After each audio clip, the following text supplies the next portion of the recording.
May kanya-kanya tayong pangarap oras na pumasok tayo sa relasyon. Mga pangarap na pwedeng magpatibay lalo na ng pagsasama o maging dahilan ng pagbagsak nito. Ikaw kabarangay, ano nga ba ang pangarap ninyo ng karelasyon mo? Dear Papa Dudut, magandang araw po sa inyong lahat. Ako nga pala si PJ, 31 years old. Gusto ko lamang pong i-share ang kwento ko na nangyari may 1 taon nang nakakalipas. Iikot ang kwento ko sa relasyon naming dalawa ni Wilbert. Kaedad ko lang din, halos 10 years na rin kaming magkarelasyon. Pareho naman kaming legal sa side ng pamilya namin, kaya nakadagdag yon sa kagustuhan naming maging forever na ang relasyon naming dalawa. Hindi naman nagkaroon ng komplikadong problema ang relasyon namin. Naging peaceful ang pagsasama namin dahil magkaugali kami at hindi kami ma-issue na mga tao. Nagsama na rin kaming dalawa sa isang bahay para makatipid kami at para mas makilala pa ang isa't isa. Mas tumibay nga ang relasyon namin mula noong nagpasya kaming magsamang dalawa. Mas minahal namin ang isa't isa at hindi ko inakalang posible palang pangarapin mong makasama ang isang tao hanggang sa ibang buhay. Ganon ko kamahal si Wilbert at alam kong ganon din naman siya sa akin. Tulad ng ibang magkarelasyon ay nangarap din kaming maging maayos ang buhay namin. Ninais naming maging stable sa buhay para sa future ng pagiging pamilya namin. Napag-uusapan namin yon madalas kaya marami na kaming naplano bago pa kami umabot sa punto na nagbalak na kaming bumili ng bahay at lupa. Kahit nga hindi naman ganoon kalaki ang sahod namin ay nagtiwala kami sa isa't isa na mabibili namin ang pangarap naming bahay tulad ng iba. Na-inspire kami sa mga group sa Facebook kung saan ay nakapagpatayo na ang karamihan ng bahay. Doon din kami nakakakuha ng paraan at tips para madali kaming makapag-ipon para sa pangarap naming bahay. Inipon naming lahat ng nakita namin at halos mapuno na ng screenshots mula sa Facebook ang aming mga cellphone. Natuwa lang din ako na dedicated at ganado rin si Wilbert para sa pagbili ng bahay. Kaya naman naging madali na ang pagkakaroon ng inspirasyon sa amin para ipagpatuloy ang plano namin, Papa Dudut.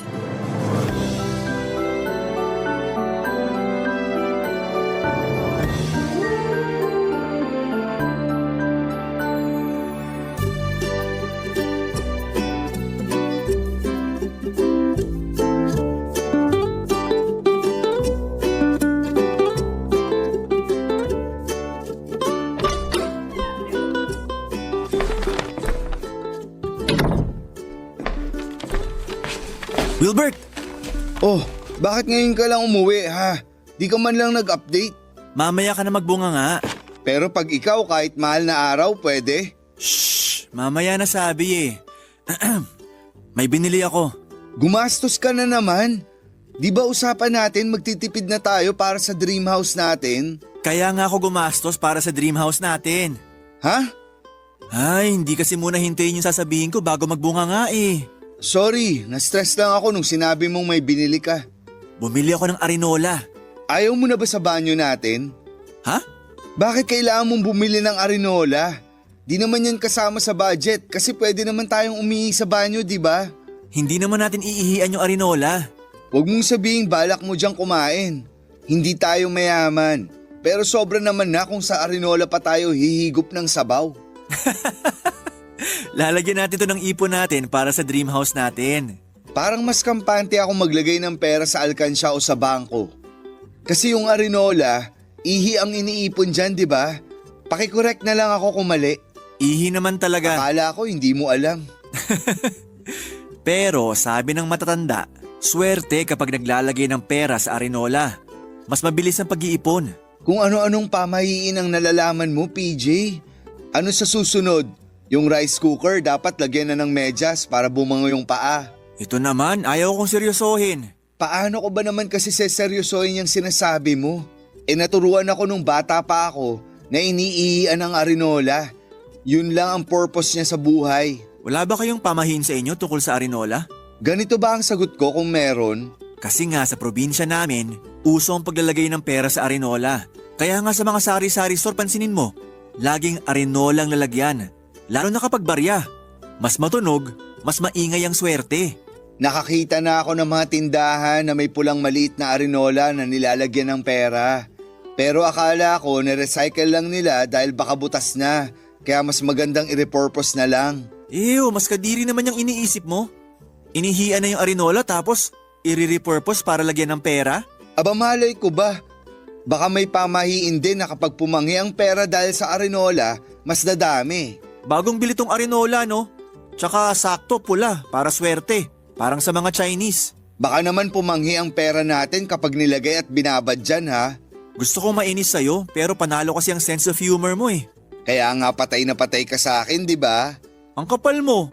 Kasing kapal mo tong takip ng arinola. Basta di yan mapanghi. Okay lang na ikumpara mo ako dyan. Oh, basta. Mag-iipon na tayo. At dito natin ilalagay lahat sa arinola na to. Malaki tong binili ko, hindi kagaya ng mga nasa store. Kasi malaki ang kailangan natin para makabili tayo ng bahay. Bakit ba ayaw mong idiretso na lang sa bangko yung ipon natin? Kasi nga raw swerte kung ipapadaan muna sa arinola. Tuwing mapupuno ng pera tong arinola, tsaka natin ibabangko. Ang proseso naman ng pamahiin mo? Kung di lang kita mahal. Kaya lang mahal mo ko, no? Kaya sa arinola tayo mag-iipon. Mahal kita. Mahal din kita kahit magpapaniwala ka sa arinola. Ipinagpatuloy namin ang usapan habang nagmemeryenda kami ng hopyang baboy at malamig na orange juice. Iyon kasi ang naging tradisyon namin tuwing pinagpaplanuhan namin ang future namin. Pakiramdam namin noon natutupad ang mga plano namin kapag sinasawsaw namin ang hopyang baboy sa nagyeyelong orange juice. Sinasabayan pa namin yon ng malakas na tawanan para marinig ng langit na kailangan naming matupad ang mga plano at mga pangarap namin. Kung hindi ba naman maingayan si Lord sa lakas ng tawa namin, ewan ko na lang talaga. Napag-usapan namin noon ng mga gusto naming bilhin sa bahay namin habang kaharap ang pulang arinola. Bala ko noon na konting gamit lang ang bilhin para makasunod sa pagiging minimalist. Dahil yon ang uso. Kaya lang ay kinontra ni Wilbert dahil sabi niya, hindi pwede ang pagiging minimalist sa ating mga Pinoy. Lalo na tayong mga nasa low to middle income class dahil panigurado kahit mga paper bag mula sa restaurant na hindi mo naman magagamit ay itatago mo pa rin. Umaasa kasi tayong magagamit pa rin natin yon balang araw kahit na hindi naman natin alam kung kailan. Marami pa kaming napag-usapan at hindi sana kami titigil kung hindi lang namin napansin ang mabilis na paggalaw ng mga kamay ng orasan. Oras na para magpahinga dahil kailangan muli naming magtrabaho kinabukasan para sa mga pangarap namin. Sa pangarap naming tahanan. Bago kami nahiga ay humarap pa kaming dalawa sa malapad naming salamin sa kwarto. Pinagmasdan namin ang bawat isa at saka ngumiti. Binulungan ako ni Wilbert at sinabing balang araw mas maganda na ang isusuot naming pangtulog. Binulungan ko rin siya at sinabing balang araw ay maganda na ang bahay na pagtutulugan naming dalawa. Napangiti kaming pareho sa mga bulong namin at saka nagpasya na humiga sa kama para magpahinga. Hanggang sa panaginip ay umabot ang pangarap kong bahay para sa amin ni Wilbert. Ganon katindi ang kagustuhan ko noon na makabili na kami. Kaya sisimula na nga naming punuin ang arinola. Hindi ng ihi kundi ng pera. Mabilis lang sana ang pag-iipon kung walang problemang biglang darating sa harapan mo. Inaasahan ko naman ng may mga problemang haharang sa pag-iipon namin. Kaya lang ay hindi ko inaasahan kung gaano yon kabigat. Papa Dudut.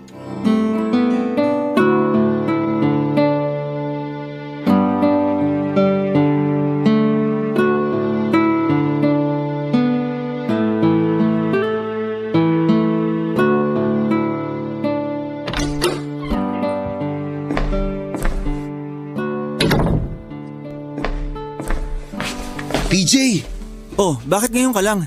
Di ka man lang nag-update. mamaya ka na magbunga nga. Pero kapag ikaw kahit mahal na araw, pwede. Seryoso ako. Ano bang nangyari? Kailangan ba natin ng hopyang baboy at orange juice sa usapang to? Ni tubig nga hindi ko mainom. Sabihin mo sa akin lahat. Napaskam ko yung pera ng opisina. Paanong… Hindi ko alam ang gagawin ko. Teka, paano ba nakalusot ang scam na yan sa'yo? Hindi ko rin alam. Ikaw pa naman may trust issues lagi sa mga binibili online man o hindi. Paano nangyaring na scam ka? Hindi ko talaga alam. Ang bilis lang ng pangyayari. Basta, ang bilis. Hindi ko inaasahan. Ipaliwanag mo kaya sa akin para maintindihan ko. May kinausap kasi akong supplier ng computer parts. Tapos namurahan ako dun sa offer niya. Hindi ko na pinag-isipan kung mapagkakatiwalaan ko ba kasi ang dami niyang sinend na proof na marami na siyang nabenta. Umuo ako agad. Nagmadali akong bilhin yun kasi kailangan na sa office eh. Saka gusto ko na magpa-impress kay boss. Magpa-impress? Kasi gusto ko ma-promote agad. Kapag nakakuha ako ng magandang deal sa computer parts na kailangan ko, sigurado na ang promotion sa akin. Ay, at anong nangyari? Napatalo ko. Hindi na ba nagawa ng paraan para maibalik yung na-scam? Hindi ko muna na-report kay boss kasi natakot na ako eh. Alam kong palpak na. Sinubukan ko namang ayusin ng ako lang. Tinawagan ko yung bangko pero wala na ring nagawa. After nyan, sinabi mo na sa boss mo. Hindi pa. Wilbert, sabihin mo na. Sasabihin ko lang sa kanya kapag may pangbabahid na ako. Malaking halaga ang kailangan ko. Saan ka nyan kukuha? Sa Arinola. Wilbert, PJ, intindihin mo naman ako. gusto kitang intindihin. Pero hindi magiging sapat yung nailagay natin sa Arenola para sa ipangbabahid mo sa boss mo. Uutang ako. At saka meron naman tayong ibang naitabi sa bangko, di ba? Di hamak na mas malaki kesa dun sa laman ng Arinola natin. Oo, pero… Ibabalik ko rin, pangako. Suportahan mo na lang muna ako. Kasi kung hindi ko maibabalik yung pera, matatanggal ako sa trabaho. Pag natanggal ako sa trabaho, paano yung hulog sa Arinola? Paano yung pangarap nating bahay? So babalik tayo sa simula. Sorry kung ganun ang mangyayari. Kukunin ko lang sa kwarto yung Arenola. Bumili ka ng hopyang baboy at magtitimpla ko ng orange juice. Pag-uusapan natin yung susunod na gagawin. Nakabili na ako ng hopyang baboy kanina pa. Nasa loob ng bag ko. Alam kong kakailanganin natin yun ngayon. Magtimpla ka ng orange juice. Kukunin ko lang yung Arenola. Mabigat ang loob kong kinuha ang pulang Arinola sa ilalim na parte ng cabinet namin. Niyakap ko pa yon bago balikan si Wilbert sa sala. Nakapagtimpla na siya ng malamig na orange juice at nailabas na rin sa kanyang bag ang hopyang baboy. Inalok na niya sa akin ang mga yon bago kami nagsimulang pag-usapan ang susunod na plano. Nawala ng tamis ang orange juice sa akin. Hindi ko na-enjoy ang hopyang baboy tulad ng dati. Napakabigat ng nangyari kay Wilbert na kinailangan naming umatras sa pangarap naming bahay. Nasaid ang ipon namin sa Arinola pati na rin ang nasa mga bangko namin. Naiyak na lamang ako noon pero wala na akong magawa pa kundi ang tulungan at suportahan siya. Naisip ko na makakapag-ipon pa rin naman ulit kami. Kaya lang ay sumiksik sa utak ko kung kailan namin mababawi yung nawala sa akin. Aaminin kong may hinanakit ako kay Wilbert dahil sa mga nangyari. Pero noong napansin kong nanlulumo na siya dahil sa lungkot na nakita niya sa mukha ko, pinilit kong patatagin ang sarili ko. Inisip kong isa lamang itong pagsubok para sa aming dalawa at paniguradong meron pang mas malaking biyaya ang maibabalik sa akin kapalit ng nawala. Yun na lamang ang pinanghawakan ko para kahit papaano ay tumamis na ang orange juice at sumarap ng muli ang hopyang kinakain ko. Nakatulong naman ang pagiging positibo namin noon. Ang huling plano namin bago maubos ang hopyang baboy at orange juice ay magtulungan pa rin kaming dalawa kahit na anong mangyari. Sa mga panahong 80% lang ang kayang ibigay ng partner ko, subukan mong punan ang 20% para mabuo ang 100% kailangan ninyo para makausad sa problema ninyo sa relasyon ninyo. Yon, Papa Dudut, ang naging dulo ng plano namin. Nakagaan yon kahit papaano sa amin at pinagdasal ko na lamang din na mapuno muli ang pulang arinola na pinanghahawakan kong makapagdadala ng swerte sa buhay at sa mga pangarap namin. Kaming dalawa, hawak kamay at walang iwanan kahit na anuman ang maging problema. Barangay Love Stories. Barangay Love Stories. Sa pagdaan ng mga araw ay unti-unti ay nakapaglagay na kaming muli sa pulang arinola. Hindi ko pa rin siyempre matanggal noon sa isipan ko ang nawalang pera noon. Malaki ang ginawa naming pagtitipid para makahabol sa nawala sa amin. Hindi na kami nakapag-date sa labas tulad ng dati. Nakakailang painit kami sa mga ulam na nabibili namin sa karinderya na binabaon na rin namin sa aming mga trabaho. Nabawasan na rin ang mga pagkakataon na bumibili kami ng hopyang baboy at orange juice. Hindi dahil hindi namin yun afford kundi dahil wala pa kaming susunod na plano. May mga pagkakataon noon na gusto kong sisihin si Wilbert sa mga nangyari. Pero pinigilan ko ang sarili ko dahil alam kong hindi yon makakatulong sa sitwasyon namin. Ayoko rin namang magkaroon ng problema ang relasyon namin dahil lang sa isang pagkakamali niya. Lagi ko na lamang binabalikan yung mga panahong nagsakripisyo siya sa relasyon namin para lang may pangbawi sa nagawa niyang pagkakamali. Hindi man naging madali ang magpatawad noon pero kinaya ko dahil mahal ko siya. Papa Dudut, akala ko ayun na ang huling beses na magagalaw namin noon ang arinola. Pero hindi pala. Hindi ko inakalang muling mababawasan ang laman noon at dahil na naman kay Wilbert. Isa na namang panibagong pagsubok yon sa amin samantalang hindi pa ako nakakahabol sa pagpapatawad sa kanya sa unang beses na unang ginalaw namin ang arinola. Isang araw, Papa Dudut, habang naglalagay ako ng dagdag ipon sa arinola ay napansin kong parang nabawasan ang laman noon. Hindi naman malinaw ng 100% ang alaala ko.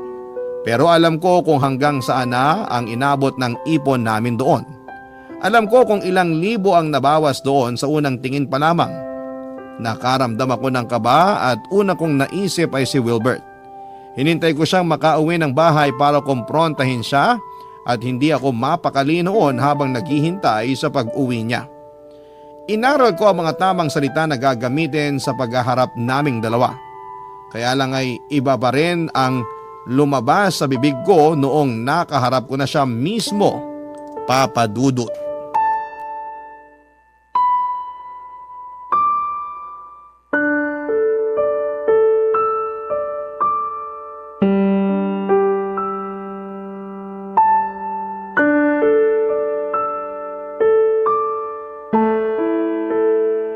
Usap tayo, Wilbert. Urgent ba yan? Pwedeng maligo muna? Nanlagkit ako sa traffic kanina eh. Mabilis lang to. Kung saglit lang naman pala yan, hayaan mo muna ako makaligo para tuloy-tuloy na tayo sa pag-uusap. Ay, oo nga pala, may gusto akong panoorin. Umupo ka na, kailangan na natin mag-usap. May nangyari ba? Bakit ang seryoso mo? May nangyari? Ikaw nga dapat ang unang makakasagot niyan. Wag mo naman akong daanin sa mga ganyang tanong. Alam mong mahina ako sa ganyan. Diretsahin mo na lang ako. Anong nangyari sa arinola? Nasa ilalim ng cabinet. Hindi yan ang sagot na kailangan ko. Ano bang sagot ang gusto mo? Hindi nga malinaw ang tanong mo. Wilbert, alam mo kung anong pinupunto ko rito. Alam mo kung anong isasagot sa tanong ko. Sa hindi nga, anong gusto mong gawin ko? Saan mo dinala ang ibang pera sa arinola? Ha?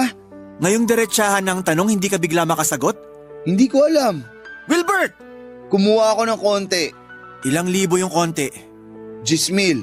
At kailan mo balak sabihin sa akin na kumuha ka ron nang walang paalam sa akin? Ibabalik ko rin naman. Hindi kaso kung ibabalik o hindi. Kumuha ka nang walang paalam. Pera ko rin naman yun. At pera ko rin yun! Hindi ko ginamit sa mali ang perang kinuha ko ron. Ginamit ko para sa pagpapa-ospital ni Bunso. Nakiusap si nanay sa akin para tumulong ako kasi walang-wala rin sila. At bakit hindi mo sinabi sa akin ang sitwasyon ng kapatid mo? Bakit ngayon ka lang ito nalaman? Ayaw na sana kitang abalahin. Kasi alam ko namang problemado ka pa mula dun sa kinuha ko last time. Ayun na nga eh. Alam mo namang problemado pa rin ako ron. Tapos dinagdagan mo pa uli ngayon. Emergency naman tong nangyari kaya ako ginalaw yung ipon natin. Buhay na ng kapatid ko ang nakasalalay dun. Mas importante yun kaysa sa pangarap mong bahay. Naiintindihan kong importante ang buhay ng kapatid mo. Pero sana man lang sinabi mo sa akin. Partner mo ako. Kailangan ko ring malaman. Lalo na't pera natin ang ginamit mo para sa kapatid mo. Eh di sorry. Kung napipilitan ka lang sa sorry na yan, bawiin mo na lang. Nagsorry ako kasi gusto ko na lang matapos tong usapan na to. So napilitan ka nga? Bahala ka na nga dyan. Saka mo na lang ako kausapin kapag naiintindihan mo na ako. Huwag mong asahan na mangyayari yan anytime soon. Hindi talaga kami nagkaayos kagad ni Wilbert Papadudut. Nagpataasan kami ng pride at siya rin naman ang naunang nagpakumbaba dahil alam niyang may mali siya. Nakipag-usap siya sa akin para maresolbahan namin ang problema dahil nasa iisang bahay lamang kami at hindi namin pwedeng maiwasan ang isa't isa. Nakipag-cooperate naman siya at ganon din ako dahil gusto ko na ring magkaayos kami.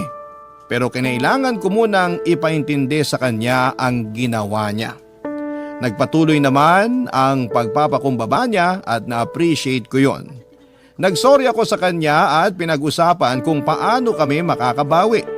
Hindi rin kasi biro ang kinuha niyang pera dahil nga nagsisimula pa lamang kaming muli sa pag-iipon. Inamin ko sa kanyang masama ang loob ko at humingi muli siya ng sorry. Nakokonsensya raw siya dahil kailangan naman daw talaga magpaalam siya sa akin. Kaya lang ay emergency daw kasi yon at natakot siya na baka hindi ako pumayag. Nasaktan naman ako sa sinabi niya dahil parang wala siyang tiwala na gusto kong tumulong sa pamilya niya. Hindi ko na lamang pinalaki pa ang issue para makapag-move forward na kami sa buhay. Nangako si Wilbert na babayaran niya ang kinuha niyang pera na ginamit niya sa pagpapaospital sa kapatid niya. Pinangako rin niya na mas malaki na ang ilalagay niya kumpara sa akin, lalo na at may nauna na rin siyang kinuha mula sa ipon namin. Nalungkot ako dahil malaki ang sinakripisyo ko sa araw-araw at nagtitiis akong hindi bumili ng mga gusto ko para lamang makapag-ipon kami. Pero napakadali para sa kanya na kunin ang perang sabay naming inipon. Kaya lang nangyari na at wala naman akong magagawa pa. Pagkatapos noon ay nawala na ako ng tiwala kay Wilbert pagdating sa pera namin sa Arinola. Lagi ko na yung binabantayan at madalas ay hindi na ako mapakali noon kapag nasa loob siya ng kwarto na mag-isa at kasama ang Arinola. Hindi ko naman yon sinabi sa kanya dahil masasaktan siya. Pero nahalata niya dahil minsan ay nahuli niya akong binibilang ang laman ng Arinola, Papadudut.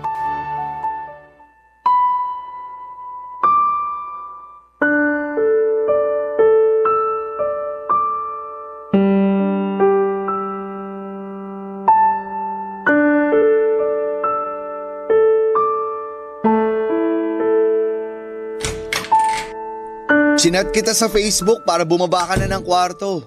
Kakain na tayo. Sorry. May ginagawa lang ako. Bakit nakalabas yung Arinola? May listahan ka pa dyan. Teka, binibilang mo ba yung laman? Hindi naman. Naghulog din kasi ako kahapon eh. Chinek ko ulit ngayon. Ang ganda ng pagkakacheck mo ha. Nakalista lahat kung ilan ang tigi 1,000, 500 at 100 piso.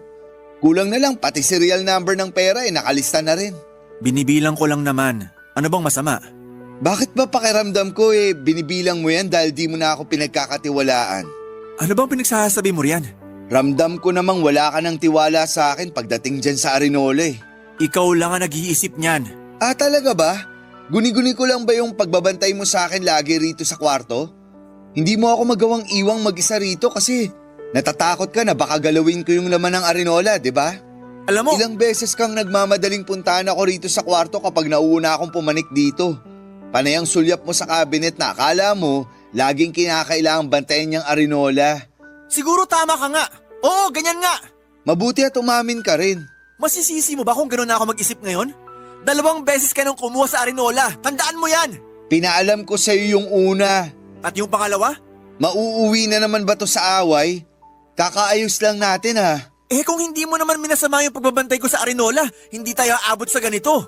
Mamasamain ko talaga. Kasi nagmumukha akong magnanakaw sa sarili kong pera eh. Hindi mo lang to sariling pera. Pera ko rin to. Alam ko. Baka gusto mo ring idein na mas malaki ang karapatan mo dyan sa Arinola dahil nakailang hugot na ako dyan. Kung pwede, bakit hindi? Yan na ba ang nagagawa sa'yo ng pera? Ito ang nagagawa sa akin ng pangarap ko. Sabi na eh, para na naman sa pangarap mong bahay. Pangarap nating bahay. Normal lang naman na di agad masunod ang plano. Pero sana masusunod yung plano kung naging maayos ka lang. Nagsorry na ako, di ba? Ilang beses na ako nagmakaawa sa'yo na patawarin mo na ako. Pero may bubog ka pa rin pala sa akin. Hindi kasi ganun kadaling kalimutan yun dahil magkasunod yung ginawa mo. Ilang beses ko bang kailangang mag-sorry, PJ? Hanggat di ko nakukuha yung bahay na pangarap ko, hindi magiging enough ang sorry mo. Ah, talaga? Wag na lang natin palang ituloy na bumili ng bahay. Kasi mukhang hindi naman magiging enough ang sorry ko. Eh di wag na. Wag na, no? O sige, basagin na lang natin tong Arinola na to. Wilbert, wag! Akala ko ba swerte ang dala ng Arinola na to? Bakit puro kamalasan ang inaabot ng relasyon natin dahil dito? Wag mong isisi sa Arinola ang palpak na desisyon mo.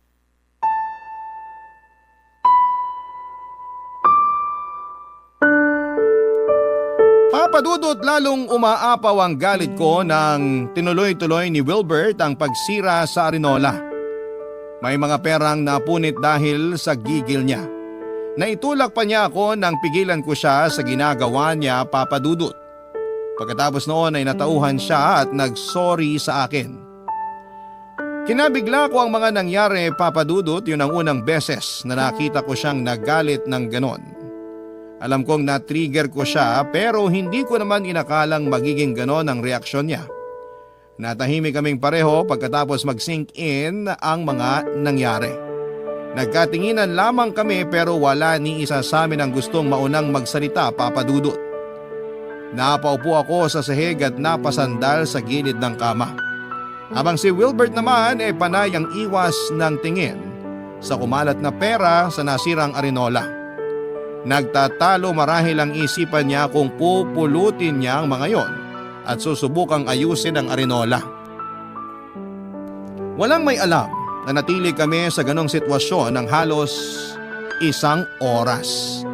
Ako ang naunang tumayo para matapos na ang sitwasyon na yon at nagtungo ako sa cabinet, hindi para ibalik at itagong muli roon ang Arinola pero para kumuha ng damit at siniksik sa bag ko. Nakita yon ni Wilbert at mukhang nalaman na niya ang plano kong umalis. Nilapitan niya ako at niyakap. Sinabayan niya yon ng iyak at nadala ako doon. Nabitawan ko ang bag na hawak ko at napakapit sa kanya. Gumaan kahit papaano ang loob ko sa yakap at iyak na yon, kaya lang ay hindi mawala sa isipan ko ang mga nangyari bago yon. Hindi ko rin matanggal sa isipan ko kung ilang beses sinubok ni Wilbert ang tiwala at pasensya ko. Pinagdasal ko na sana yun na ang huling beses na magtatalo kami pagdating sa pera. Pinagdasal ko na sana hindi na muling magkaroon ng problemang pinansyal si Wilbert para hindi na muling matukso ang mga kamay niya para kumuhang muli sa Arinola, Papadudot. Barangay Love Stories. Barangay Love Stories. Matapos ang naging gulo sa pagitan namin ni Wilbert ay nagkaayos din naman kami. Nagkaroon muna ng konting ilangan bago kami nakabalik paunti-unti sa dati. Inayos namin ang nabasag na Arinola. Yun pa rin ang ginamit naming lagayan ng pera. Pansin ang bakas ng pagkasira ng Arinola kahit maingat naman naming dinikit-dikit lahat ng parteng nabasag. Hindi na ngayon maibabalik tulad ng dati, malaki na ang naging lamat mula ng unang beses po itong mawasak. Bigla ko tuloy naisip ang nangyari sa relasyon namin ni Wilbert, Papadudot. Tulad ng isang Arinola. Nagkaroon na rin ng lamat ang aming relasyong dalawa at hindi man namin kaagad inamin. Pero ramdam naman namin sa bawat tingin ang problema. Hindi na katulad ng dati ang lahat pero hindi na rin kami nag-aaway. Tahimik na lamang kami kapag kakain sa tuwing uuwi galing sa trabaho. May mga araw na mas gusto kong manatili na lamang muna sa trabaho kaysa ang umuwi ng bahay at madatnan doon si Wilbert. Ganon din ang iniisip kong nararamdaman ni Wilbert dahil may mga araw na pansin kong balisa siya kapag nasa loob lamang kaming pareho ng bahay. Pagdating naman sa aming pag-iipon ay napansin kong hindi na masyadong naglalagay ng pera si Wilbert. Hindi ko naman siya sinabihan o pinupuna dahil sa takot na baka mauwi na naman kami sa away tulad ng dati. Kinakatakutan ko na umabot kami sa isang maliit na away dahil paniguradong lalaki yon tulad ng dati. Ako na lamang ang nagsusumikap na maglagay ng pera doon dahil lang sa kagustuhan kong makabili na. Pakiramdam ko ay yun lang noon ang paraan para guminhawa ang gulong na mamagitan sa relasyon naming dalawa. Kapag ako ang nasa kwarto noon at wala pa si Wilbert, panay pa rin ang bilang ko ng perang nakalagay sa loob ng arinola. Nakalista pa rin ang mga perang nandun at hindi ko yon pinakita o pinahalata kay Wilbert dahil alam kong sasama na naman ang kanyang loob sa akin.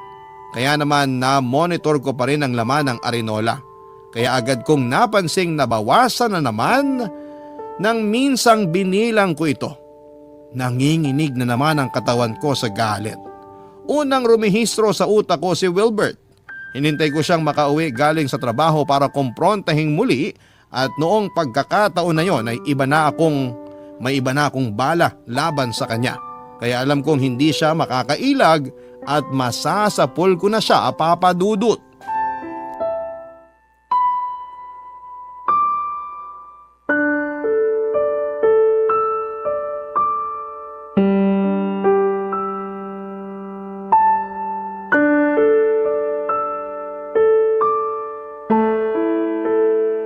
Amoy ala ka.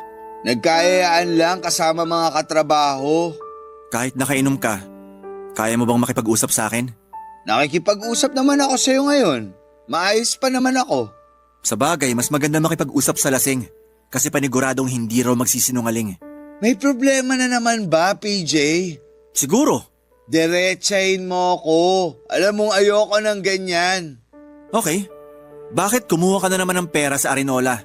Nagbilang ka ulit nung wala ako? Di na talaga mapirmi ang trust issues mo, no? Sabihin mo nga sa akin kung paano mawawala ang trust issues ko. Ipinatunayan mo na naman sa akin na tama lang ang ginagawa kong pagdududa sa'yo. Papalitan ko rin. Kailan pa? Hindi ka pa nakakapagbayad sa una't pangalawa, tapos kumuha ka pa. Pag sinabi kong papalitan ko, papalitan ko. Konti na nga lang ang inihuhulog mo sa Arinola, pero grabe ka pa rin dumakot. Bakit di mo nalang inubos? Nahiya ka pa. Eh di mas lalo mo napansin. May nakakatawa talaga sa nangyayari, Wilbert. Ay, ayoko na kasing ma-stress. Ayaw mong ma-stress, pero ikaw itong may kagagawa ng stress mo.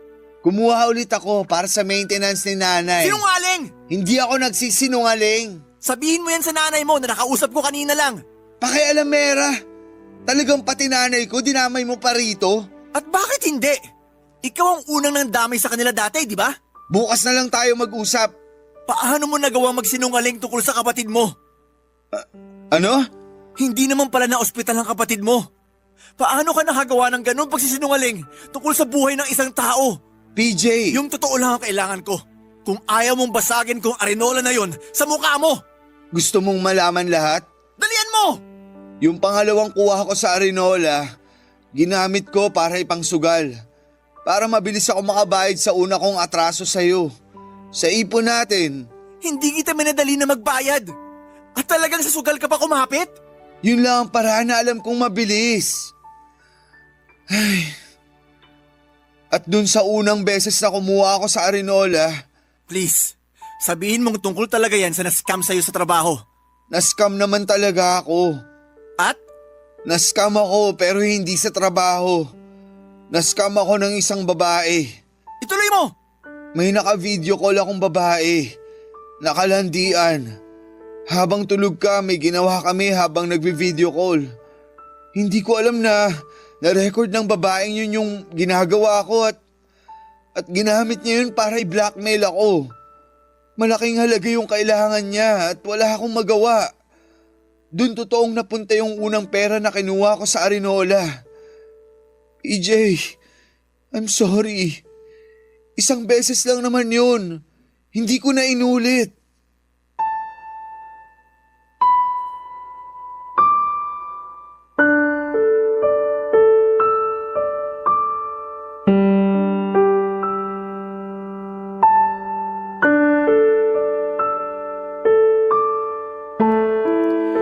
Papadudot, hindi ako makapaniwala sa sinabi ni Wilbert.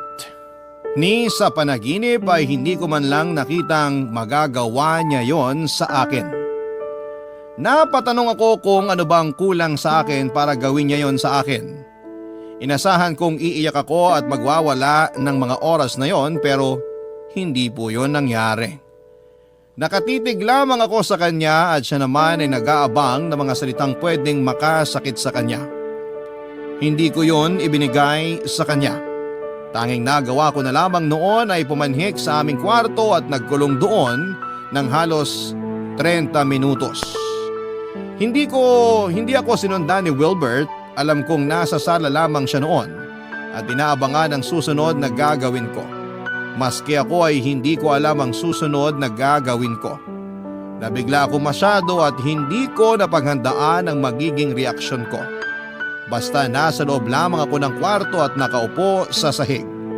Makalipas ang ilang saglit ay nagpasya na akong tumayo, Papa Dudut. Tinungo ko ang kabinet at saka kinuha sa ilalim noon ang arinola. Nanginginig ang mga kamay ko habang hawak ang arinola na yon. Ang arinolang inakala ko makapagbibigay ng swerte sa amin. Pero kabaliktaran ang naidulot sa relasyon namin ni Wilbert. Doon ako nakaramdam ng bigat ng dibdib, Papa Dudut. Nagmadali akong lumabas ng kwarto para balikan sa sala si Wilbert. Nadatnang ko si Wilbert na nakaupo sa sofa at may hinandang hopyang baboy at malamig na orange juice. Pilit ang ngiti niya na may halong kaba. Samantalang ako ay hindi ko magawang pikein kahit ang masamang tingin ko sa kanya. Nagalangan siyang simulan ang usapan kaya naman ako na ang lumapit at pinatong na ang arinola sa harapan naming dalawa. Nakita ko ang bigat sa mukha niya ng pagmasdan ng arinola. Nakatingin lamang ako sa kanya habang kinakalma ang sarili ko. Nang handa na ako ay kinausap ko na siya sa mga susunod naming plano. Hindi katulad ng dati, ang mga planong yon ay hindi maitatawid ng maayos ng hopyang baboy at malamig na orange juice. Papa Dudut.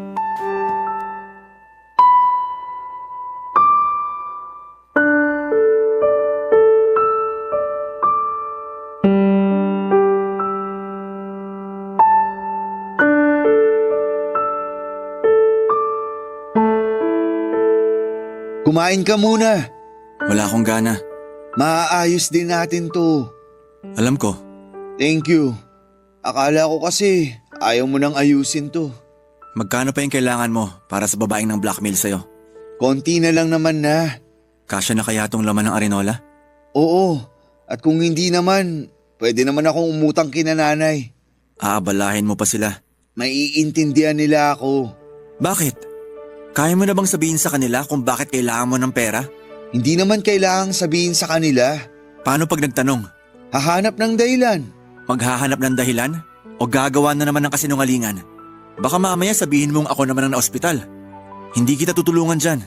Hindi naman ganyan. Basta, ako nang bahala.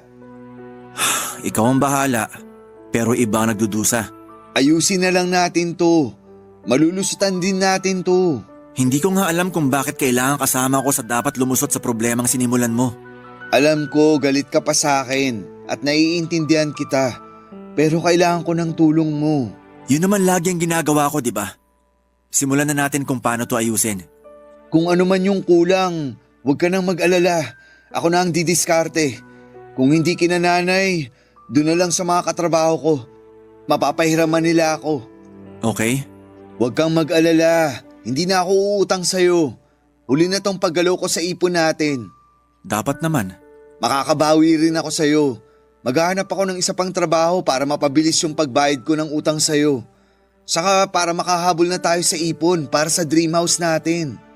Aha. Excited na ako makalipat tayo sa dream house natin. Sisipagan ko na talaga ang paglalagay ng ipon sa Arenola. Aha. Para namang di ka nakikinig sa mga sinasabi ko. Sorry. Binibilang ko kasi tong laman ng Arenola para alam ko kung sapat sa ipangbabayad mo sa ng blackmail sa'yo. Sabi ko naman sa'yo, okay na yan. Ako nang bahala kung kukulangin. Pwede pa kitang bigyan ng 5,000 piso. May extra pa naman ako rito. Ha? Hindi na kailangan. Nakakahiya na. Tanggapin mo na. Huli na rin naman. Ang laki na nang naitulong mo sa akin. Hindi ko na kayang tanggapin yan. Pero kung maluwag naman sa loob mo, Kunin mo na tong 5,000 piso. Pagkatapos nun, kunin mo na rin lahat ng gamit mo rito sa bahay at umalis ka na. ha? Malakas naman ang pagkakasabi ko, no? Sigurado naman akong narinig mo. Akala ko ba ayusin natin to? Tama naman. Tinulungan kitang ayusin ang sitwasyon mo. Binigay ko na sa'yo lahat ng laman ng Arenola. May 5,000 pa akong ibibigay. Ang ibig kong sabihin yung tungkol sa relasyon natin. Iniisip mo pa talaga na may relasyon pa tayo? Matapos kong malaman lahat ng ginawa mo? Pero aayusin natin, di ba? Wala nang ibang kailangang ayusin. Gusto ko na lang umalis ka na rito sa bahay para makapagsimula na ako sa buhay ko. Paano yung dream house natin? Hindi ka naman talaga kasama sa pangarap na yon. Ako lang ang totoong nangarap sa bahay na yon. Kasi kung kasali ang puso mo ron, sana hindi ka gumawa ng dahilan para mabura ang pangarap na yon. Inabot ko na ang 5,000 kay Wilbert at binilinan siyang umalis na rin ng araw na yon. Hindi niya yon tinanggap kaya naman nilapag ko na lamang sa lamesa. Inulit ko ang mga sinabi ko baka lang sakaling hindi na proseso ng utak niya lahat ng mga nangyari. Hindi siya nakapagsalita at nakatingin lamang siya sa 5,000 pisong pinatong ko sa mesa. Nagpa siya akong umalis muna ng bahay, Papa Dudut. Bago ako lumabas ng bahay ay inulit ko ang pagpapaalis ko sa kanya. Sinabi kong babalik ako ng bahay oras na makaalis na siya. Hindi pa rin niya ako inimik. Nanatili lamang siyang nakaupo at tila nagtatalo ang isipan at puso niya sa gagawin. Hindi ko alam kung saan ako pupunta noon hanggang sa dinala ako ng mga paa ko papunta sa simbahan. Nagkataon nakakatapos lang ng misa at pasarado na ang simbahan. Naupo ako sa pinakadulong upuan at doon ay bigla akong napabulalas ng iyak. Nabigla ako sa mga nangyari dahil akala ko ay wala na akong luhang mailalabas. Pero doon lang nag-sink in sa akin lahat ng sakit na idinulot ni Wilbert sa akin.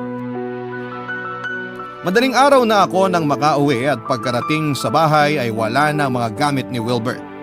Pero hindi niya kinuha ang 5,000 piso at ang laman ng Arenola.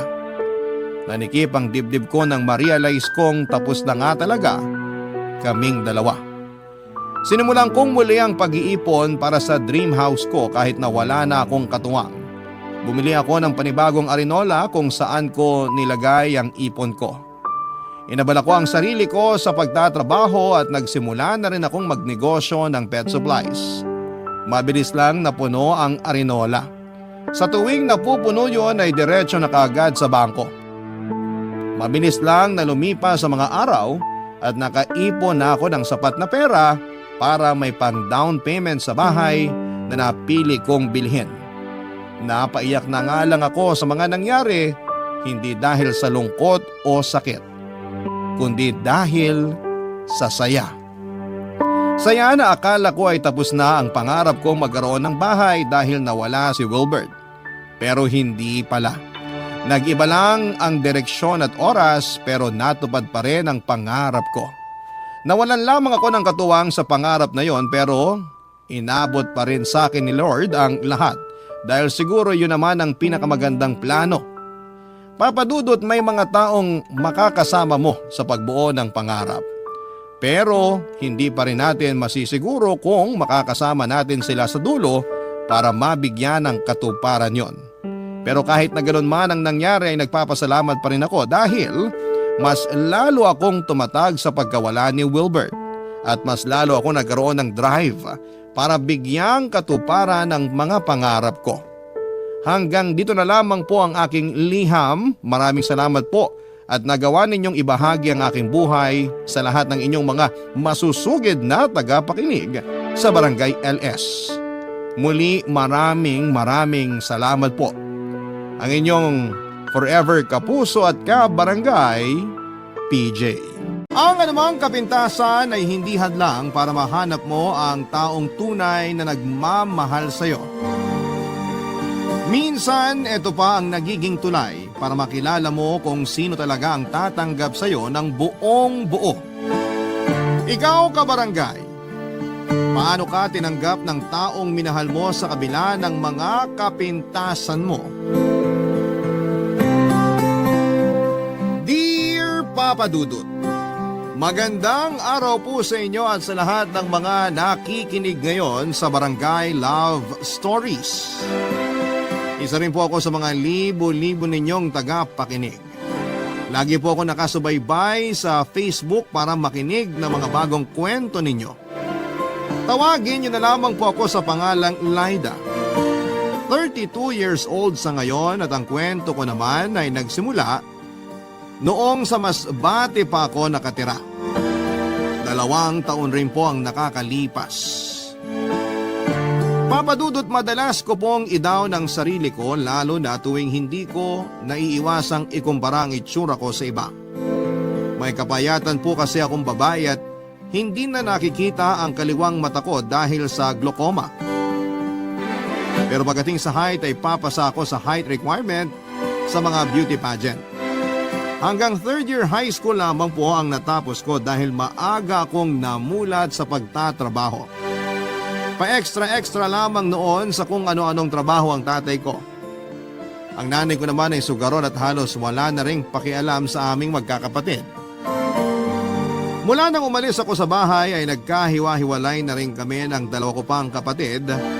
Yung huling balita ko ay naghanap na rin sila ng trabaho dahil hindi na sila kayang buhayin ng mga magulang namin.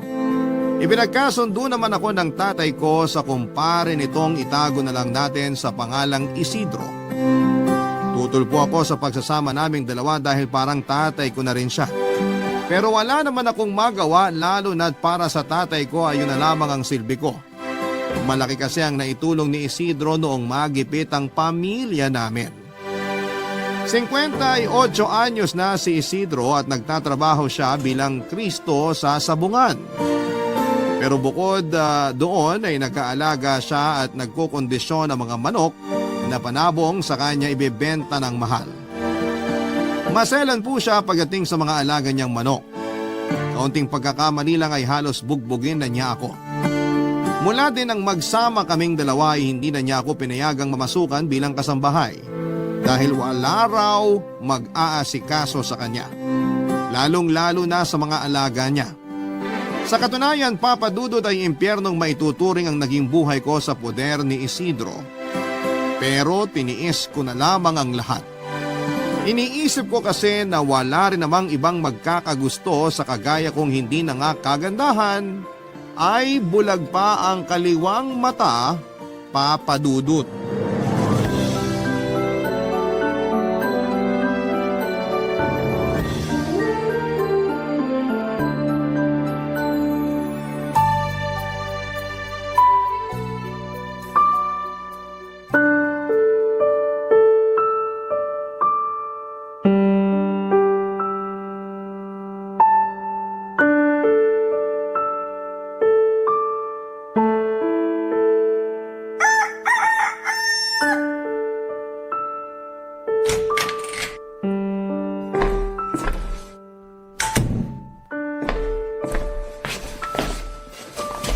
Oh, gising ka na pala.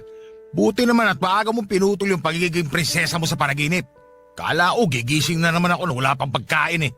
Maaga naman talaga ako nagigising. Nauna ka lang Huwag na... mo ko simulan. Kaya aga-aga pinapainit mo ulo ko. Kakain ka na ba? Paghahanda na kita ng almusal. Hindi na. Asikasuhin mo na lang yung mga manok doon sa labas. Siguraduhin mo na sakto lang ibibigay mong pagkain. Kung hindi, malilintigan ka sa akin. Linisin mo na mabuti mga kulungan. Masyado nang malaking puhunan ko sa mga yon. Kaya hindi pwede magkasakit. Nung nakaraang araw, parang wala kang buto o maglinis. Ang dami pang naiwang dumi ron. Sige, asikasuhin ko na muna. Teka, Yung 3 manok na malapit doon sa puno ng mangga, huwag mong papakainin. O sige, may iutos ka pa ba? Wala na.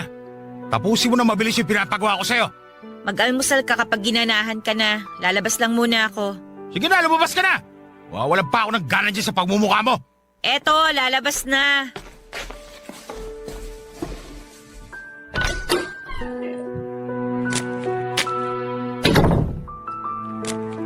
Makapagsalita para namang napakagwapo niya. Konti na nga lang magiging kamukha na niya yung mga manok niya rito eh. Uy, Laida! Rene, ikaw pala. Napadaan ka. Sus, tinatanong pa ba yan? Inagahan ko nga pagdaan ko rito para umaliwalas naman yung araw mo. Ang aga mo nga eh. Humihilik pa sa higaan yung mga sisingilin mo ah. Baka mamaya masigawan ka pa pag bigla ka na lang nangatok. Sinadya ko talaga to para wala silang taka sa akin. Yung tipong pagmulat pa lang ng mga mata nila, may pogi nang naniningil. Loko ka talaga. Pinatatawa lang kita. Ganda ng sikat ng araw tapos ang dilim-dilim niyang mukha mo. Paano hindi didilim eh puro utos kagad yung mahal na hari? Hindi pa nga ako nakakapag-almusal pero mga manok na kagad niya yung inaatupag ko. Nako, sundin mo na lang muna kaysa naman masaktan ka pa. Kilala mo naman ugali ni Mang Isidro. Ay teka, may dala pala akong pandesal dito. Kung gusto mo, sa'yo na to. Oh, Ay hindi na. Hindi naman ako nagugutom. hindi ba talaga o nahihiya ka lang? Akala ko ba maniningil ka? Simulan mo na. Baka mamaya matakasan ka pa nung iba dyan. Sige na nga. O siya, alis muna ako.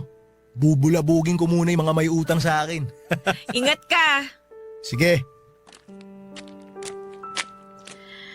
Ay, buti pa si Rene. Malaya niyang nagagawa yung gusto niya. Sana ako rin. Hoy, Laida! Ano pa tinutunga-tunga mo dyan? Yung mga manok hindi pa kumakain. Pakakainin ko na. May kinuha lang ako. May kinuha?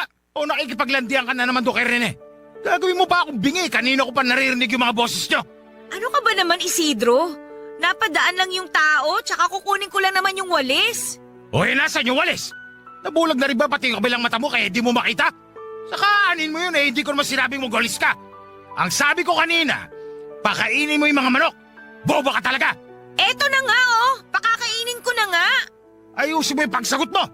Baka gusto mong biglang makakita yung kaliwang mata mo pag inumpog kita. Pasensya na. Yan! Ganyan dapat. O yung bilin ko, wag na wag ka magwawalis. Magsasabong ako ngayon. Sa mukha mo pa nga lang, minalas na ako eh. Baka pati mga manok ko madamay pa. Papadudot, ganon ang madalas na nangyayari sa bahay tuwing umaga. Minsan kasi inaabot na ng umaga si Isidro sa bahay ng babae niya.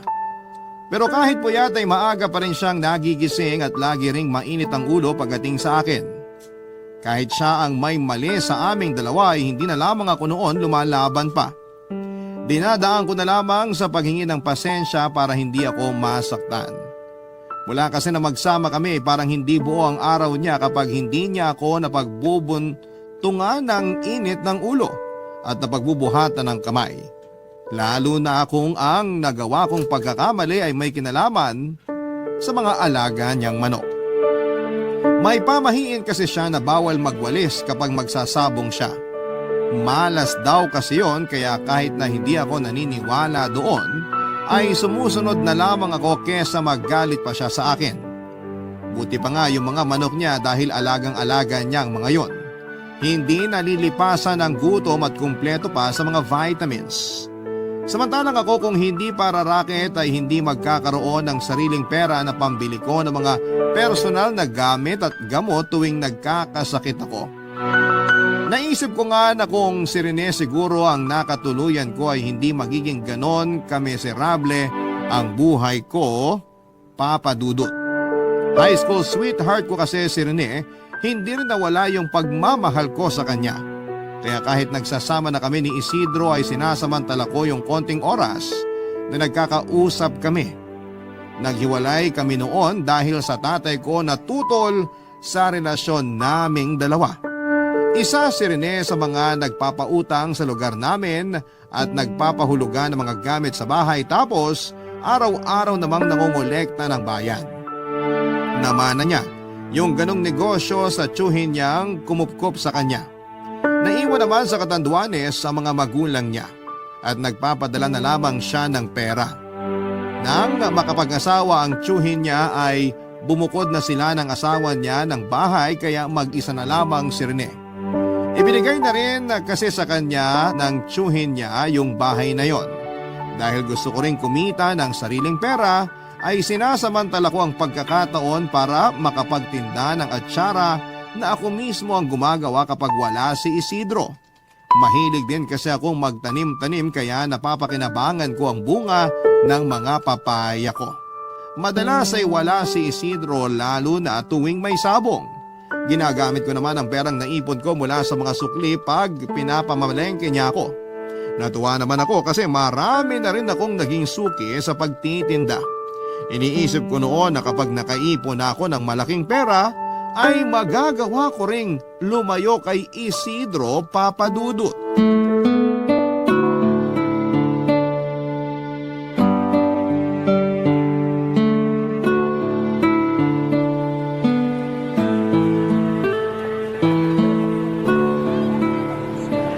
Buti naman napadaan ka rito.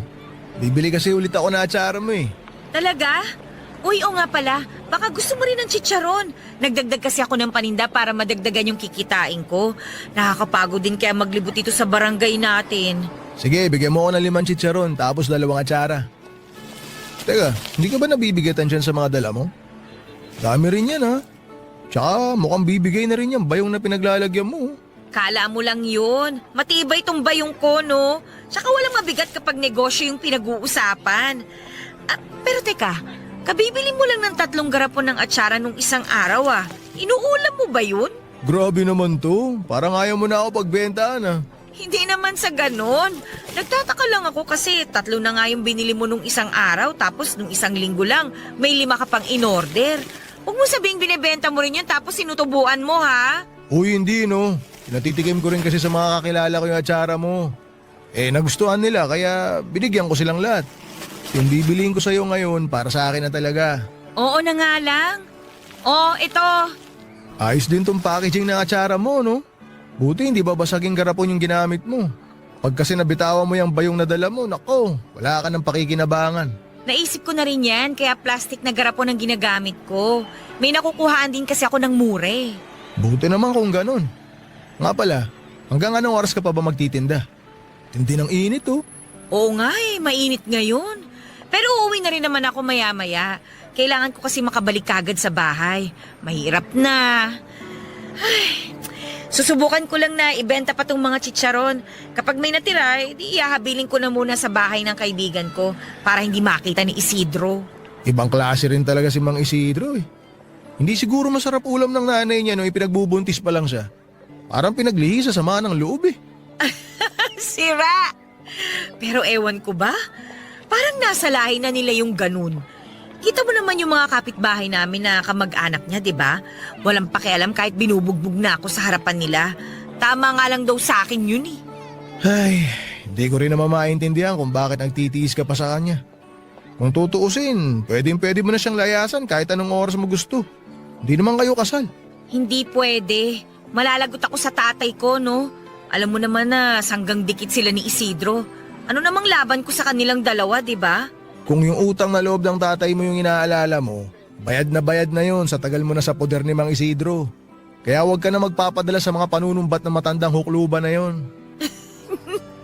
Matandang hukluban talaga, ha? O huwag mo sabihin ipagtatanggol mo yung amoy lupa na yun sa panlalait ko. Hoy, bakit ko naman ipagtatanggol yon? Sus, kahit nga kulamin mo pa siya, hindi kita pipigilan, ano? Sa totoo lang, napakaswerte niya. Kasi magandang lalaki lang ako pero di ako mangkukulam. Alam mo, puro ka talaga kalokohan. Ay, siya nga pala, pwede bang makiinom naman? Kanina pa kasi ako nauuhaw eh. Sus, yun lang pala eh. Kahit nga makikain ka pa, okay na okay lang. Ipagluluto pa kita. Oy, hindi na no, nakakahiya. Tubig lang ang kailangan ko. Okay, sige. Pero alam mo, pwede mo rin naman akong kailanganin kung gusto mo. Joke lang. Tara, pasok ka na sa loob. Papadudot pagpasok ko sa bahay ni Rene ay hindi ko inaasahan noon yung makikita ko sa kusina niya. Nakita ko roon ang mahigit 10 garapon ng atsara na mukhang naipon na sa kakabili niya sa akin. Nalungkot ako dahil iniisip ko na kinakaawaan niya lamang ako kaya siya bumibili ng mga paninda ko.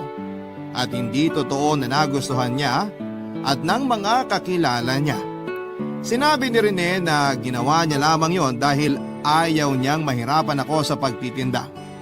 Pero ang hindi ko inaasahan ay yung pag-amin niya na mahal pa rin niya ako, Papa Dudut. Hindi agad ako nakapagsalita at nang matauhan ako ay nilinaw ko sa kanya na kailangan na naming kalimutan kung ano man ang nararamdaman namin para sa isa't isa. Gulo lamang kasi ang idudulot noon para sa amin. Tungkol naman sa mga binili niyang atsara ay hindi na ako naggalit pa sa kanya dahil alam ko naman na gusto niya lamang akong tulungan. Pero sinabi ko rin na hindi na yon dapat maulit pa. At kailangan ko na rin siyang iwasan para sa ikakatahimik ng buhay naming dalawa. Pero hindi ako tumigil sa pagtitinda pero iniwasan ko na noon ang mapadaan sa bahay ni Rene para wala nang dahilan na mag-usap pa kami. Sa katagalan, kahit na anong iwas ang gawin ko noon ay pilit pa rin talaga kaming pinaglalapit ng tadhana sa isa't isa. May pagkakataon kasi na inabutan ako ng ulam sa pagtitinda malapit sa bahay niya. Hindi na ako tumanggi nang alokin niya ako na sumilong muna. Dahil doon ay nagkaroon din kami ng pagkakataon para muling makapag-usap, Papa Dudut. Hindi namin binuksan ang usapan tungkol sa nararamdaman namin sa isa't isa pero nag-alok siya ng tulong sa akin. Para daw hindi na ako noon mahirapan sa pagtitinda ay siya na mismo ang mag-aalok ng ginagawa kong atsara sa mga taga roon sa amin. Sa ganong paraan ay hindi ko na kailangang mawala ng matagal sa bahay at hindi na rin ako masyadong mapapagod sa paglalakad. Sa madaling salita ay parang naging mag-partner kami ni Rene sa negosyo. Ang akala ko noon ay magiging maayos ang lahat dahil maganda naman ang resulta ng pagtutulungan naming dalawa.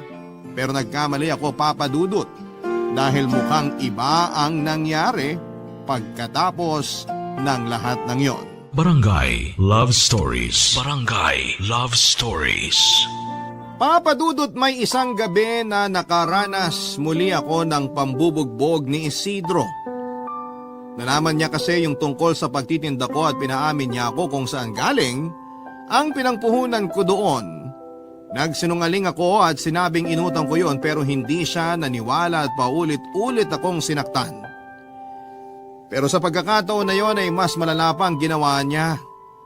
Nagtamo ako ng mga sugat at halos mawala na rin ang malay nang tumama ang ulo ko sa haligi ng bahay niya. Dahil hindi ko na nakayanan pa ang ginagawa ni Isidro sa akin ay pansamantala akong umalis sa bahay niya at nakituloy sa bahay ng kaibigan ko. Nakarating naman kay Rene ang nangyari kaya pinuntahan niya ako at inalok ng tulong. Nung una, Papa Dudut, ay nag-alangan akong tanggapin ang alok niya na kumuha ng paupahan at titirhan ko. Pwede naman daw ako sa bahay niya pero alam niya na madali akong matutunton doon ni Isidro. Sigurado rin na hindi siya titigilan ni Isidro kapag nalaman itong tinutulungan niya ako. Kaya naman pinag-isipan ko talaga yon ng mabuti. Nakibalita na lamang muna ako sa kaibigan ko at doon ko nalaman na hinahana pa rin ako ni Isidro. Yun din ang naging dahilan kaya nabuo ang desisyon ko na pumayag na sa alok ni Rene. Pero kung kailan handa na ako ay saka naman dumating ang panibago na namang problema, Papa Dudut.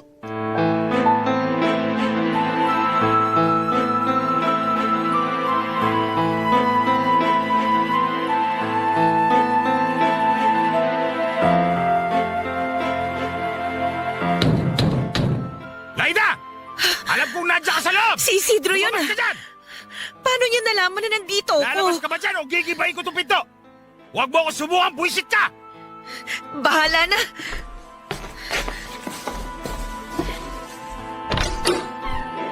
Bakit ang tagal mo akong pagbuksan, ha?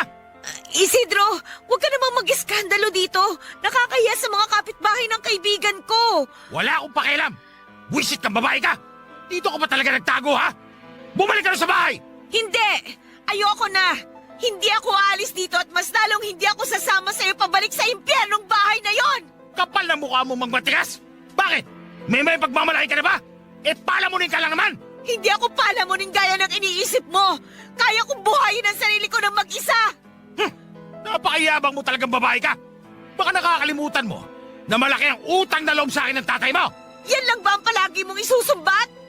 Pwes, para sabihin ko sa'yo, sa pangaalipin mo sa akin at sa pagtrato mo sa akin na parang hayop, bayad na yung utang na loob ng tatay ko sa'yo! Baka nga sobra pa! Kung hindi ka sasama, pues, kakalad ka rin na lang kita! Aray Halika! Matigas ka, ha? Iwan mo yung braso ko! Ano ba? Halika na sabi! Hindi ako sasama sa'yo!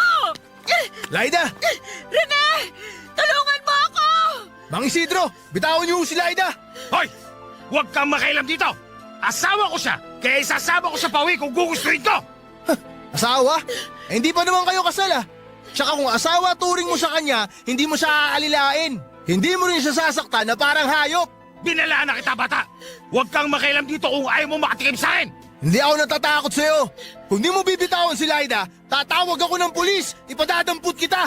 Lakas din naman ang loob mo, no? Gusto mo rin ba masaktan? Isidro, wag!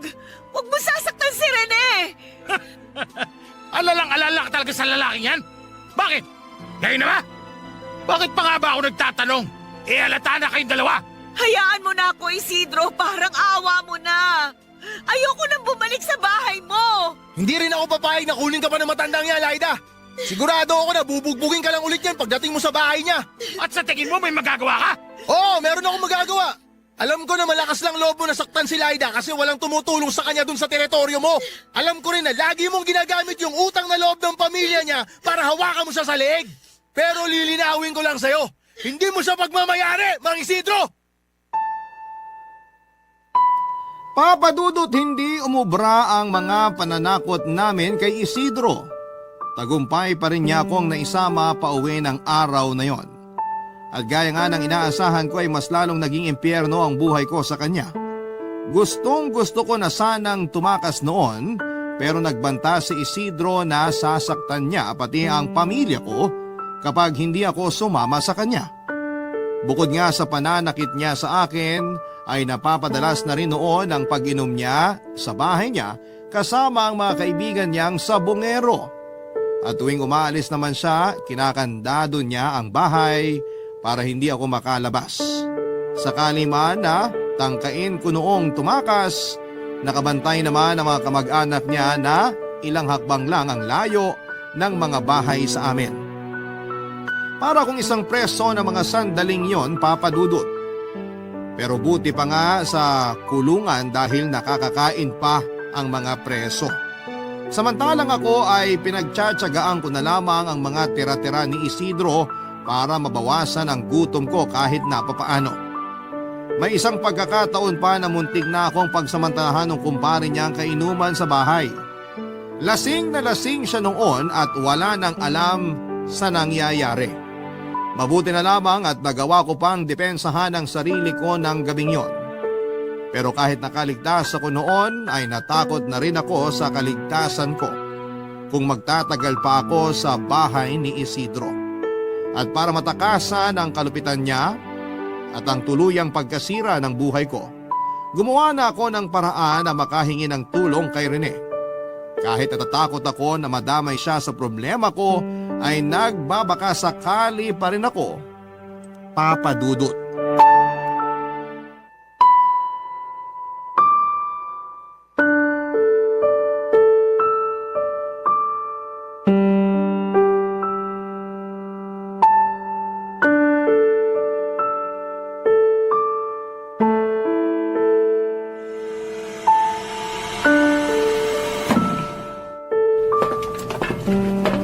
Rene, sigurado ka ba na hindi na tayo masusundan ni Isidro?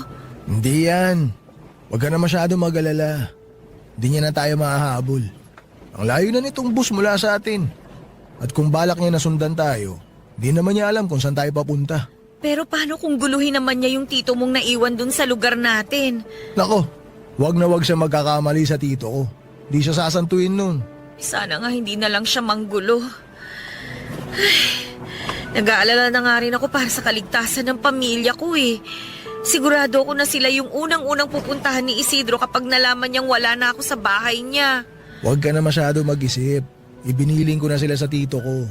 Sinabi ko na kung pwede, bisitahin niya sila paminsan-minsan. Pero sigurado naman ako na walang masamang gagawin sa kanila si Isidro. Hanggang pagbabanta lang naman yun eh. Ewan ko ba?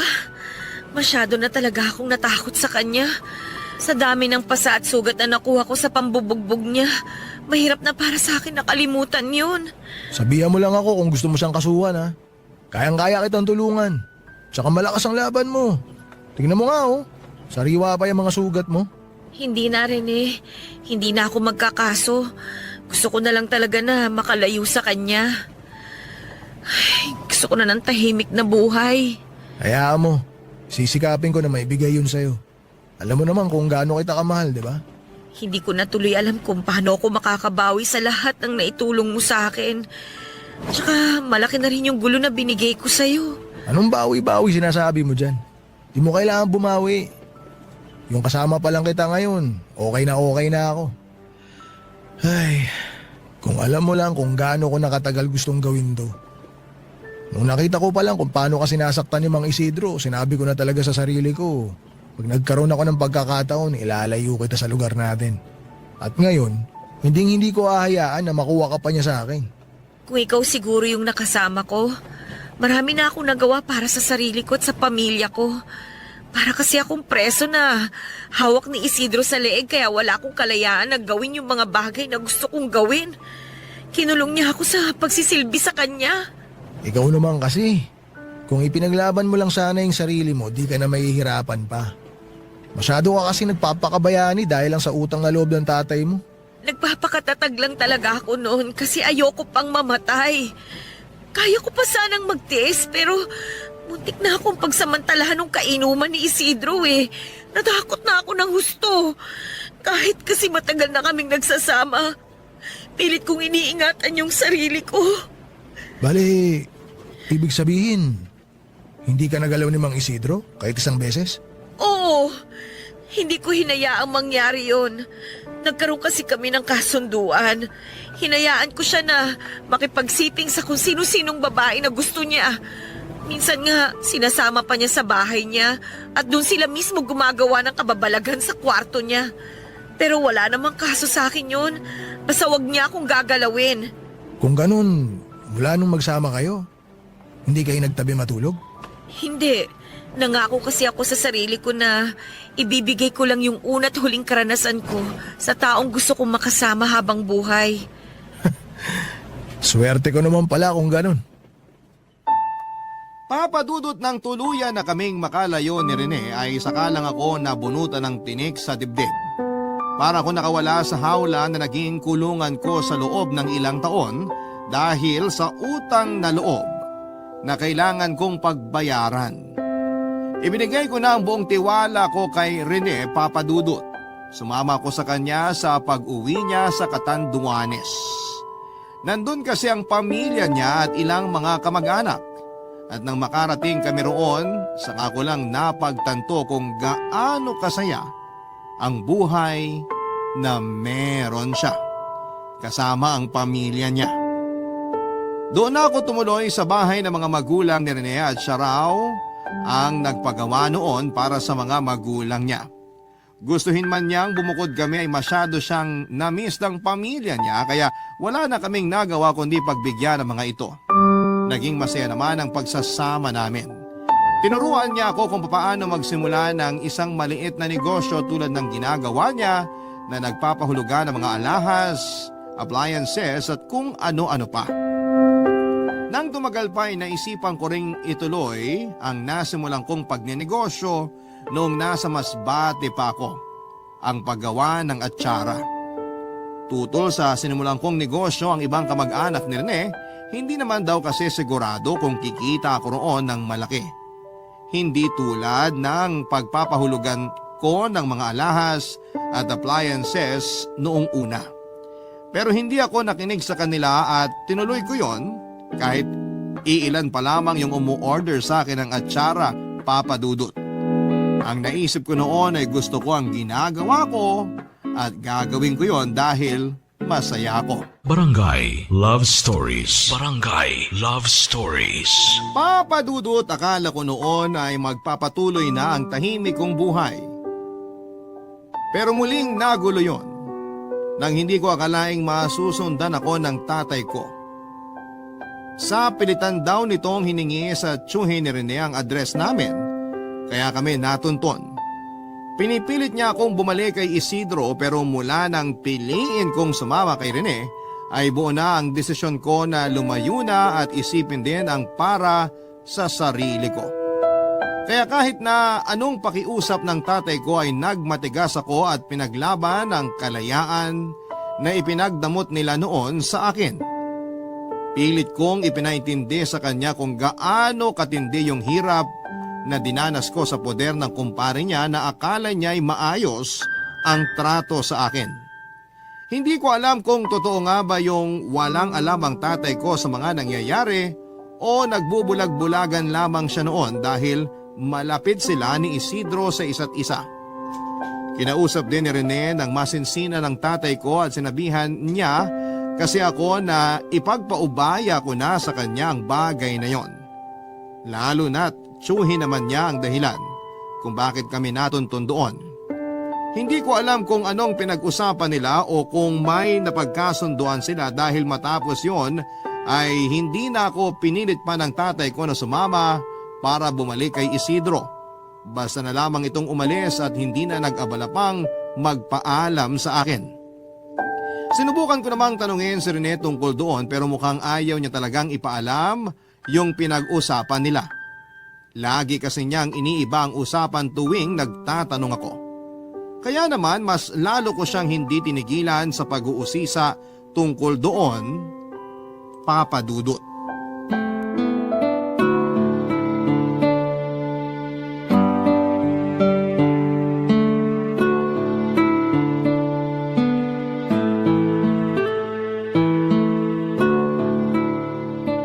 Mahal, ano ba talagang sinabi mo kay tatay kahapon?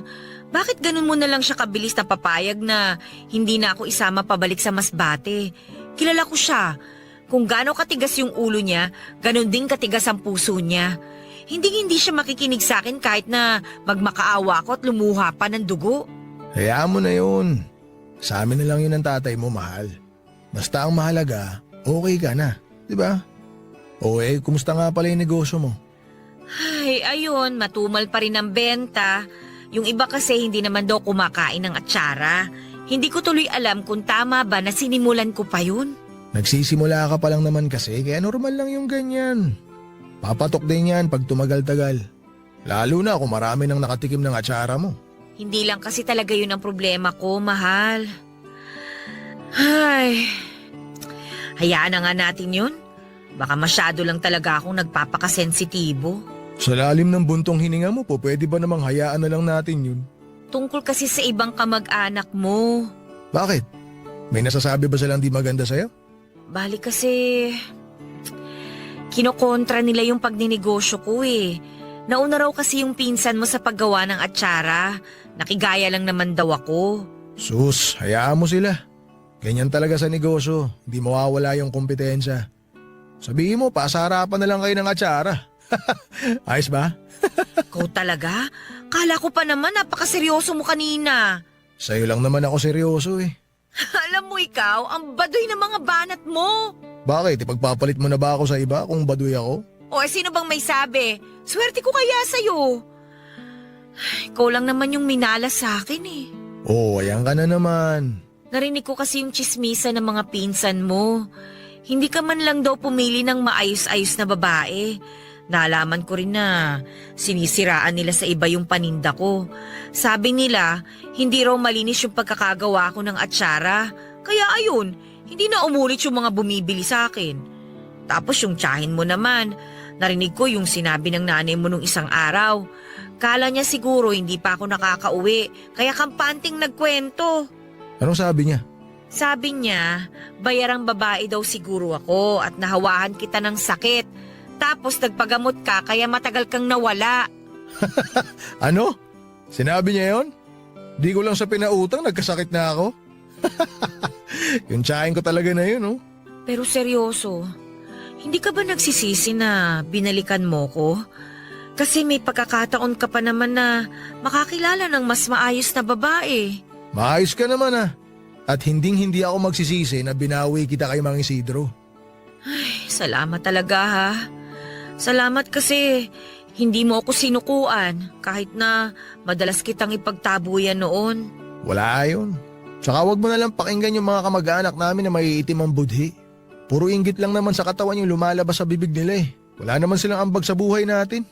Kaya yung mga ganong klase ng tao, di na dapat pinag-aaksaya ng oras. Pero kung harap-harapan ka nilang sasabihan, di kita pipigilan kung ipagtatanggol mo sarili mo. Kahit pa kamag-anak mo sila? Kung kamag-anak yung turing nila sa akin, hindi nila ako sisiraan ng ganon. At itatrato ka nila ng maayos. Kasi kung talaga nagmamalasakit sila sa akin, tatanungin nila ako kung ano nangyari. Di ba? Hindi yung mag-iimbento agad sila ng kwento. Dinamay ka pa. Ay, kahit saan talaga, hindi nawawala yung mga mapanirang tao. Tapos pag pinatulan naman, sila pa yung aastang biktima. Mahal, wag na natin sila pag-usapan. Hayaan mo na lang sila magkwento kay nanay, di naman sila paniniwalaan nun. Ay, nga pala mahal, may gusto sana ako itanong sa'yo eh. Ano yun? Paano kung alokin kita ng kasal? Tatanggapin mo ba? Ha? Ha? Hotdog? Nakakainis ka naman eh. Seryoso ka ba talaga o ano? Paano kasi? Ang ganda-ganda nung pagkakatanong ko tapos isasagot mo sa akin. Ha? Eh bakit hindi na ba pwedeng magulat? Alam mo naman pala biro ko eh, di ba? Pero itong sasabihin ko, hindi to biro. Laida, gusto na kitang pakasalan.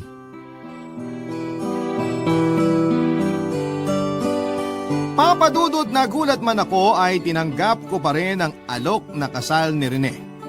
Wala naman akong dahilan para tanggihan siya bukod sa pareho kami ng nararamdaman para sa isa't isa. Ay sigurado na talaga ako sa kanya. Ipinakita rin naman ng mga magulang niya yung buong suporta nila sa aming dalawa. Habang abala kami sa preparasyon sa kasal ay doon ko na rin po nalaman ang dahilan kung bakit hindi na ako pinilit ni tatay na sumama pabalik sa Masbate. Binigyan daw ni Rene ng pera ang tatay ko at hindi naman daw kalakihan yon, pero nagkaroon sila ng kasunduan na hindi sasabihin kay Isidro kung nasaan kami at hindi na ako pipilitin pang umuwi sa probinsya namin. Nagalit ako sa pagbibigay niya ng pera sa tatay ko pero hindi ko rin naman pinalaki pa yung issue. Lalo na tapos na rin naman yon. Naging maayos ang pagsasama namin ni Rene gaya ng inaasahan ko habang papalapit yung kasal namin. Walang araw na hindi niya pinaparamdam kung gaano ako kahalaga sa buhay niya. Pero nung isang linggo na lamang ang hinihintay bago ang kasal, nangyari naman ang isang trahedya na bumago sa takbo ng buhay namin, Papa Dudut. Naaksidente si Rene habang naniningil ng mga pautang niya. At dahil po sa aksidenteng yon ay naputulan siya ng kaliwang binti. Naging mahirap para sa amin ang mga nangyari bukod kasi sa naranasang depresyon ni Rene ay naubos din ang mga naipon naming pera sa hospital bills at mga gamot niya. Gustuhin man naming magbayad ang salarin sa aksidenteng yon ay wala naman silang mapagkukunan ng pera. Dahil nga po sa mga nangyari, ang bahay na lamang na para sa mga magulang ni Rene ang natira sa mga naipundar niya. At habang nagpapagaling siya ay kinausap ko siya tungkol sa naiwan niyang mga pautang. Plano ko kasi noon na ako na lamang ang magpatuloy sa paniningil habang nagpapa-order din ng atsara. Alam ko kasi na mahihirapan na siya na gawin ang bagay na yon lalo na at nakadepende na siya sa wheelchair niya. Pero hindi ko naman nakalain na iba ang magiging reaksyon ni Rene, Papa Dudut.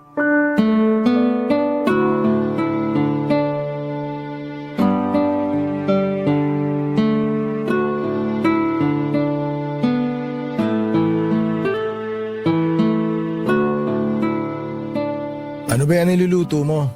Tsaka bakit parang ang dami? Magbabaon kasi ako ng pagkain. Tapos dinamihan ko na rin para may ulam ka na mamayang tanghalian. May lakad ka pala? Saan naman punta mo? Pupuntahan ko yung mga nasa listahan ng pautang mo. Yun nga sana yung pagpapaalam ko sa'yo. Ay, di mo na kailangan gawin yun. Ako nang bahala dun. Arkilain ko na lang yung tricycle ng pinsan ko para may magamit ako. Mahal, wag na. Dagdag gastos lang yun pag umarkila ka pa. Nagtitipid nga tayo, di ba? Ako na lang ang maniningil. Pwede ko naman na... Ano ba tingin mo sa akin? Inutil? Kasi nakasakay ako dito sa wheelchair na to? Kaya ko pang maningil. Hindi naman sa ganon, mahal. Bakit ba ganyan ang iniisip mo? Ayoko lang naman na mahirapan ka. Ikaw na nga gumagawa ng lahat ng mabibigat na gawain dito sa bahay. Pati ba naman yung simpleng paniningil, ipapasa ko pa sa'yo? Hindi naman problema sa akin yun eh. Isasabay ko lang naman yun sa pagpapa-order ko ng atsara. Naiintindihan ko naman na gusto mo lang akong tulungan. Pero sana, hayaan mo pa rin ako na makatulong sa'yo kahit sa simpleng paraan lang. Kasi sa ginagawa mo ngayon, pinaparamdam mo sa akin na wala na akong silbi. Wala naman akong intensyong iparamdam yan sa'yo. Gusto ko lang naman na bumilis yung paggaling mo. Gusto kong patunayan na hindi lang ako nandito tuwing masaya tayo at pag maayos yung buhay natin. Sanay ako sa hirap, alam mo yan. Hindi mo kasi naiintindihan kung ano yung nararamdaman ko. Manhid ba yung tingin mo sa akin? Hindi mo ba naisip na ako yung kauna-unahang makakaunawa sa kalagayan mo ngayon? Kasi buong buhay ko, iniisip ko na wala na akong silbi. Dinagdagan pa ng kaliwang mata ko na bulag na. Kaya nga hinayaan ko na lang na alilain ako ni Isidro, di ba? Pero nang dahil sa'yo, nakita ko yung halaga ko. Ayoko lang naman mawalan ng silbi. Baka kasi pagdating ng araw, magsawa ka na rin sa akin. Tapos iwan mo na ako. Hindi ko kaya yun, Laida. Bakit ko namang gagawin yun? Magiging asawa na kita. Alam mo naman kung gaano kita kamahal, di ba? Kaya wag mo nang isipin yon. Hindi pa katapusan ng lahat para sa'yo. Isang paa mo lang yung nawala. May isang paa ka pa, di ba? Kayang-kaya mo pang tumayo. At saka nandito ako para umalalay sa'yo. Hindi mo na kailangan magkulong sa mga negatibong iniisip mo. Pero ayoko magtagal ng ganito. Kung mapapagod ka sa paghahanap buhay, dapat ako rin. Dapat pareho tayong mapagod. Kaya pasensya ka na. Naiinis lang talaga ako sa sarili ko eh. Wala man lang ako magawa para matulungan ka sa gastusin ngayon dito sa bahay. Hindi ako nahihirapan. Kasi masaya ako sa ginagawa ko. Tsaka, kilala mo naman ako. Sanay ako sa kahit na anong trabaho. Kulang na nga lang maging sabungero ko nun, di ba? Sana hindi dumating yung araw na mapagod ka sa akin, Laida. Hinding-hindi ako mapapagod sa'yo. Ang ako ko yan. Papa Dudut pumayag na rin noon si Rene na ako muna ang pumalit sa kanya. At sa kabila ng mga nangyari sa buhay namin ay natupad pa rin naman yung pangarap namin na ikasal sa simbahan. Hindi lang nasunod yung nauna naming plano pero naging masaya pa rin naman kahit simple lamang ang selebrasyon. Nang makarecover siya ay pinagpatuloy niya ang paghahanap buhay kahit isang paa na lamang ang nagagamit niya. Ipinagpatuloy ko rin ang pagtitinda ng atsara at para mas maraming makakilala sa produkto ko ay nagdadala ako noon ng sobra para ipa-free taste sa mga potensyal na customers ko. Nagsuggest din si Rene na magbenta na rin ako online. Ilang buwan lang mula noon ay dumami ng dumami ang mga orders sa akin. Kaya kumuha na rin ako ng mga taong makakatulong sa pagtitinda.